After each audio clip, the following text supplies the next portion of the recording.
मछलियों और एक मेंढक की कहानी। एक तालाब में सतबुद्धि 100 बुद्धियों वाली और सहस्त्र बुद्धि 1000 बुद्धियों वाली नामक 2 मछलियां रहा करती थी। उसी तालाब में एक बुद्धि नामक मेंढक भी रहता था। एक ही तालाब में रहने के कारण तीनों में अच्छी मित्रता थी।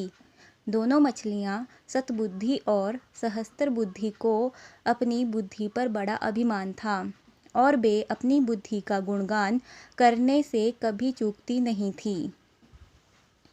एक बुद्धि सदा चुपचाप उनकी बातें सुनता रहता। उसे पता था कि सतबुद्धि और सहस्त्र बुद्धि के सामने उसकी बुद्धि कुछ नहीं है। एक शाम वे तीनों तालाब किनारे वार्तालाप कर रहे थे।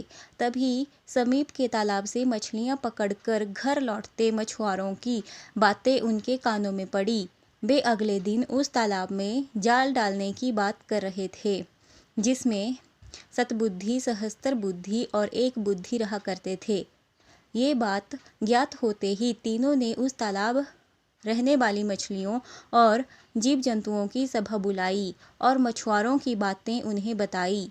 सभी चिंतित हो उठे और सतबुद्धि और सहस्त्र बुद्धि से कोई उपाय निकालने का अनुनय करने लगे। सहस्त्र बुद्धि सबको समझाते हुए बोली, चिंता की कोई बात नहीं है। दुष्ट व्यक्ति की हर कामना पूरी नहीं होती। मुझे नहीं लगता कि वे आएंगे। यदि आ भी गए तो किसी न किसी उपाय से मैं सबके प्राणों की रक्षा कर लूंगी। सतबुद्धि ने भी सहस्त्र बुद्धि की बात का समर्थन करते हुए कहा, डरना कायरों और बुद्धिहीनों का काम है। मछुआरों के कथन मात्र से हम अपना वर्षों का गृह स्थान छोड़कर प्रस्थान नहीं कर सकते। मेरी बुद्धि आखिर कब काम आएगी?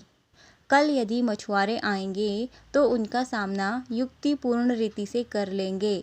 इसीलिए डर और चिंता का त्याग कर दें। तालाब में रहने वाली मछलियों और जीवों को सतबुद्धि और सहस्त्र बुद्धि के द्वारा दिए आश्वासन पर विश्वास हो गया। लेकिन एक बुद्धि को इस संकट की घड़ी में पलायन करना उचित लगा।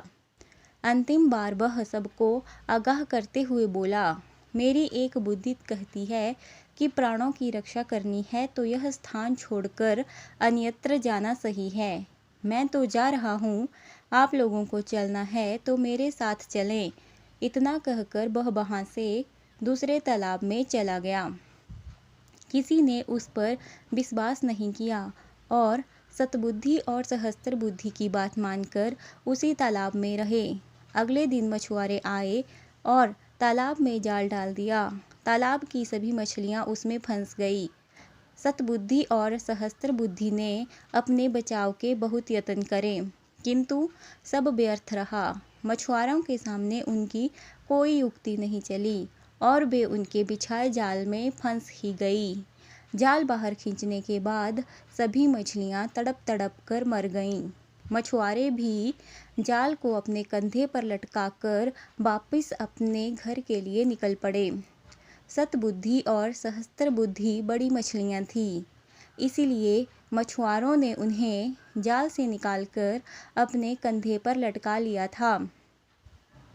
जब एक बुद्धि ने दूसरे तालाब से उनकी ये दुर्दशा देखी तो सोचने लगा, अच्छा हुआ कि मैं एक बुद्धि हूँ और मैंने अपने उस एक बुद्धि का उपयोग कर अपने प्राणों की रक्षा कर ली। सतबुद्धि या सहस्त्र बुद्धि होने की अपेक्षा एक बुद्धि होना ही अधिक व्यवहारिक है।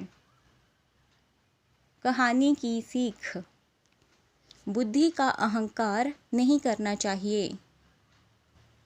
एक व्यावहारिक बुद्धि 100 अव्यावहारिक बुद्धियों से कहीं बेहतर है।